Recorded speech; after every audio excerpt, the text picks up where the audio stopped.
నమస్తే అండి. Welcome to my channel 2 voices 1 story. మొదటి పద్యము. తప్పులెన్నువారు తండోపతండంబు లుర్విజనులకెల్ల నుండు తప్పు. తప్పులెన్నువారు తమ తప్పులెరుగరు విశ్వదాభిరామ వినురవేమ. అంటే పక్క వాళ్ళ తప్పులు ఎంచేవాళ్ళు చాలామందే ఉంటారు. భూమి మీద ప్రతి ఒక్కరు తప్పు చేస్తారు. కానీ పక్కవారి తప్పులు ఎంచేవారు తమ తప్పుల్ని కూడా తెలుసుకుంటే మంచిది అని. అనగనగా ఒక ఊరిలో రమ్య అనే పాప ఉండేది. ఆమె ఎప్పుడు ఇతరుల తప్పులు వెతికేది, కానీ తనలో లోపాన్ని గుర్తించేది మాత్రం కాదు. హోంవర్క్ చేయలేదు ఏంటి అనంటే టీచర్ ఎక్కువిచ్చారు తర్వాత చేస్తాలే అనేది.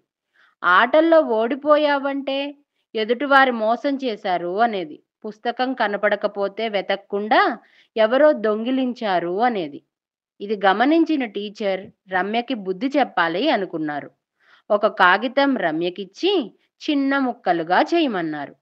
ముక్కలని గదంతా చల్లమన్నారు. రమ్య అలాగే చేసింది. ఇప్పుడు టీచర్ ఆ ముక్కలన్నీ మళ్ళీ చేర్చి కాగితం చెయ్యి అన్నారు. రమ్య ప్రయత్నించినా వీలు కాలేదు.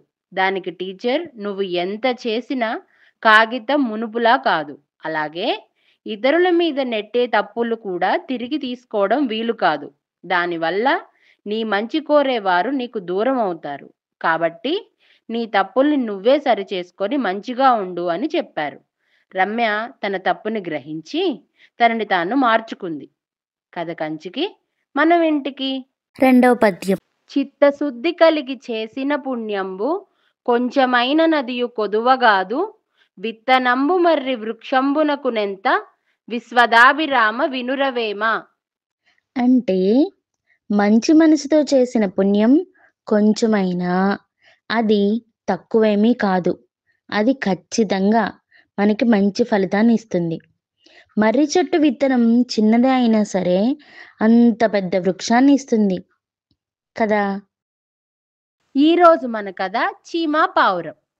అనగనగా ఒక ఊర్లో ఒక అడవి. అందులో ఒక మర్రి చెట్టు. మర్రి చెట్టు కింద ఏరు పారుతోంది. ఆ మర్రి చెట్టు మీద ఒక పావురం ఉండేది. ఒకసారి ఆ పావురం ఏరులో కొట్టుకుపోతున్న చీమని చూసి జాలిపడి చెట్టు ఆకు నీటిలోకి వేసింది. ఆ చీమ చిన్నగా ఆకుపైకెక్కి ఒడ్డుకు వచ్చి తన ప్రాణాలని కాపాడుకుంది. అది అలా ఉండగా కొద్ది రోజులకి ఒక వేటగాడు అడవికి వచ్చి మర్రి చెట్టు మీదున్న పావురాన్ని చూసి గురిపెట్టి బాణం వెయ్యబోయాడు.